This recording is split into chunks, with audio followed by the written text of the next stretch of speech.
اللہ کے نبی مدینہ کے اندر، بخاری کی روایت ہے،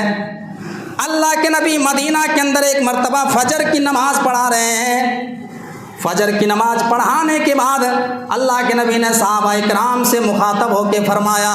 اے میرے صحابہ، آج میں نے رات میں خواب دیکھا ہے، آج میں نے رات میں سپنا دیکھا ہے، یہ دیکھا ہے کہ ایک بہت بڑا کھیت ہے، ایک بہت بڑا کھیت ہے، اور اس کھیت میں طرح طرح کی سبزیاں لگی ہوئی ہیں، اس کھیت میں طرح طرح کے پھل لگے ہوئے ہیں، اور اس کھیت کو پانی کی ضرورت ہے۔ مجھے لگتا ہے کہ کوئی آئے اور اس کھیت کو سیراب کرے، اس کھیت میں پانی ڈالے۔ میں نے دیکھا، اے میرے صحابہ، اتنے میں نے دیکھا کہ ابو بکر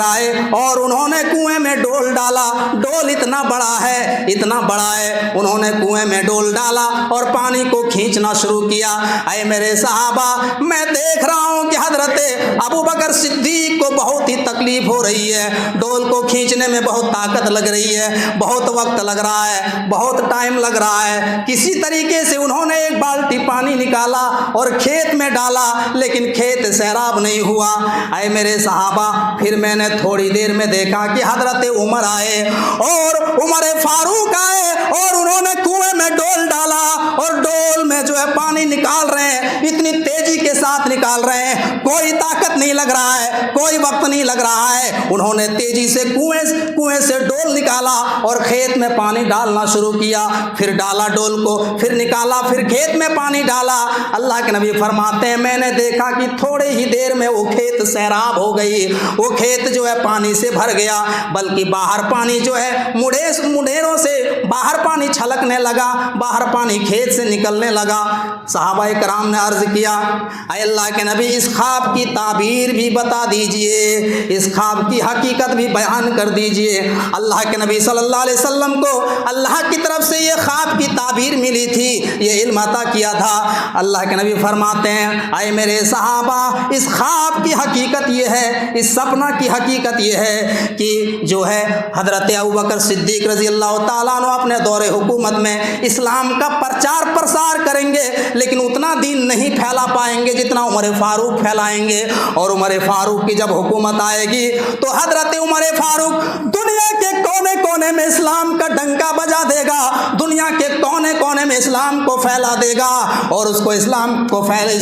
پھیلانے میں ان کو کوئی دقت نہیں آئے گی، ان کو کوئی ٹائم نہیں لگے گا۔ اور سیرت نگاروں نے لکھا ہے کہ واحد ایک ایسی شخصیت ہے حضرت عمر فاروق نے، جنہوں نے پوری دنیا میں 22 لاکھ مربع میل کی سرزمین پر حکومت کیا ہے، 22 لاکھ مربع میل کی سرزمین پر حکومت کیا ہے۔ میرے بھائیوں، آپ جانتے ہو 22 لاکھ مربع میل کی سرزمین کیسی ہے؟ 22 لاکھ مربع میل آگے، 22 لاکھ مربع میل پیچھے، 22 لاکھ مربع میل دائیں اور 22 لاکھ مربع میل بائیں، اتنی بڑی لمبی چوڑی دنیا پر حضرت عمر فاروق نے اکیلے حکومت کی ہے، جس میں بڑے بڑے ملکوں کو فتح کیا ہے، ملک شام کو فتح کیا، سیریا کو فتح کیا، ایران کو فتح کیا، عراق کو فتح کیا، روم کو فتح کیا، آذربائیجان کو فتح کیا، اردن کو فتح کیا، بڑے بڑے ملکوں کو جو ہے اپنے انڈر میں کیا، فلسطین کو فتح کیا، اور اسلام کے پرچم کو بلند کر دیا، اسلام کے جھنڈے کو بلند کیا۔ میرے بھائی، یہ حضرت عمر فاروق کی شخصیت تھی۔ ایک جوان جب اسلام کو قبول کرتا ہے تو اسلام کا ڈنکا پوری دنیا میں بجا کے رکھ دیتا۔ میرے بھائی، آج ہمارے معاشرے کا نوجوان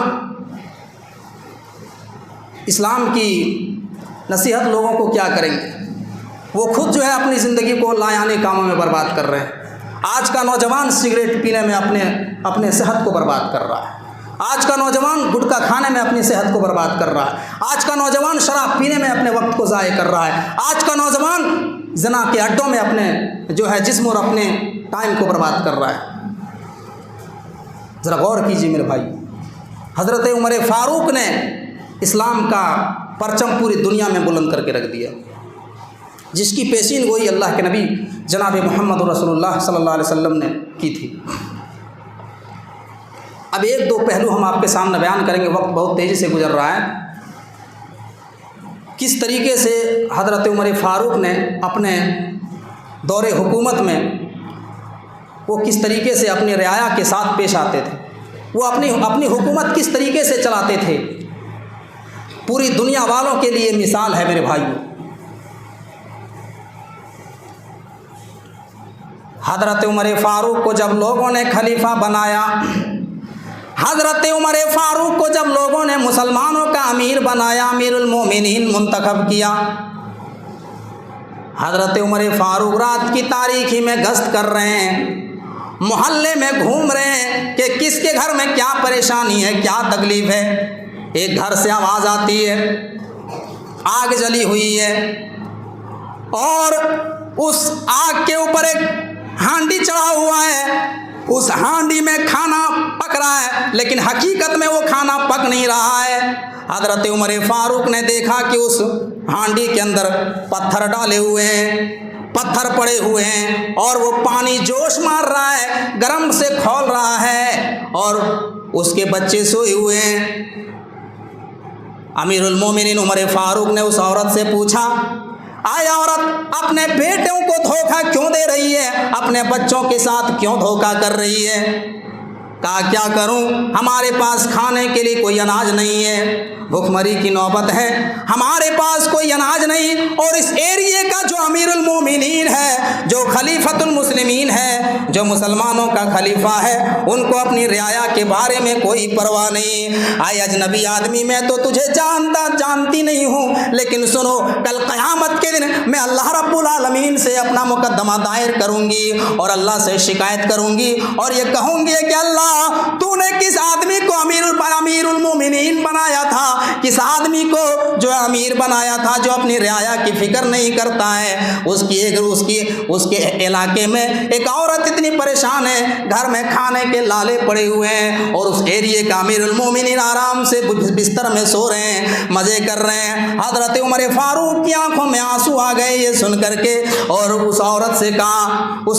کہا کہ تم چنتا مت کرو، اتنے میں اپنے غلام اسلم کو حکم دیا ہے، اسلم یہ ہمارے کاندھے میں آٹے کا بورا رکھو، اور یہ گھی رکھو، اور جتنے سامان تھے سارے سامانوں کو اپنے کندھے میں لاد کر کے حضرت عمر فاروق اس عورت کے گھر میں پہنچاتے ہیں۔ حضرت عمر فاروق نے خود اپنے ہاتھوں سے کھانا بنایا، اس عورت کو کھلایا، بچوں کو بھی کھلایا، اور پھر وہ عورت دعا دیتی ہوئی کہتی ہے، اے اجنبی آدمی، لوگوں کو چاہیے تھا کہ وہ آپ کو امیر بنائے لوگوں کو، لیکن لوگوں کو پتہ نہیں کس کو امیر بنا دیا، ہمارے گھر کے بارے میں کبھی خبر گیری نہیں کرتا ہے۔ حضرت عمر فاروق نے کہا، اے عورت تم یہ جانتی نہیں ہو، میں ہی لوگوں کا امیر ہوں، میں ہی لوگوں کا خلیفہ ہوں، لوگوں نے مجھے امیر بنایا ہے۔ میرے بھائیو ذرا غور کیجئے، حضرت عمر فاروق کس طریقے سے اپنی رعایا کے بارے میں فکر کیا کرتے تھے۔ آج کے جو دیش کے چوکیدار ہیں میرے بھائیو،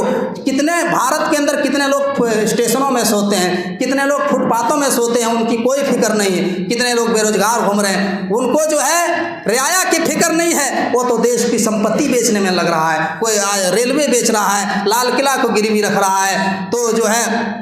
ملکوں کو بیچنے میں لگے ہوئے ہیں۔ میرے پیارے ساتھیوں ذرا غور کیجئے، عمر فاروق نے اپنے دور حکومت میں کہا کہ اگر ہمارے دور حکومت میں اگر فرات ندی کے کنارے ایک بکری کا بچہ بھی مل جائے تو قیامت کے دن اللہ تبارک و تعالی ہمیں کہیں یہ سوال نہ کر دے کہ عمر تیرے دور حکومت میں ایک بکری کا بچہ پیاسا مر گیا تھا اور تو نے غور نہیں کیا، تو نے دیکھا نہیں۔ ذرا غور کیجئے میرے بھائیوں، ایک مرتبہ ذرا غور کیجئے، حضرت عمر فاروق کی زندگی پر نظر ڈالیے میرے بھائیوں، ان کے تقوی کا عالم یہ تھا۔ وقت بہت تیزی کے ساتھ گزر رہا ہے، یہ واقعہ بیان کر کے ہم اپنی باتوں کو ختم کریں گے۔ حضرت عمر فاروق ایک مرتبہ بیمار ہو گئے، ایک مرتبہ ان کی طبیعت بہت زیادہ خراب ہو گئی، اور وہ حکیموں کے پاس گئے، وہ طبیبوں کے پاس گئے، ڈاکٹروں نے مشورہ دیا، حکیموں نے مشورہ دیا، اے امیر المومنین آپ کو اتنا دن تک شہد پینا پڑے گا، شہد پینا پڑے گا، ہنی آپ کو شہد کا استعمال کرنا پڑے گا، آپ کی بیماری تب جا کر کے ٹھیک ہوگی۔ حضرت عمر فاروق جو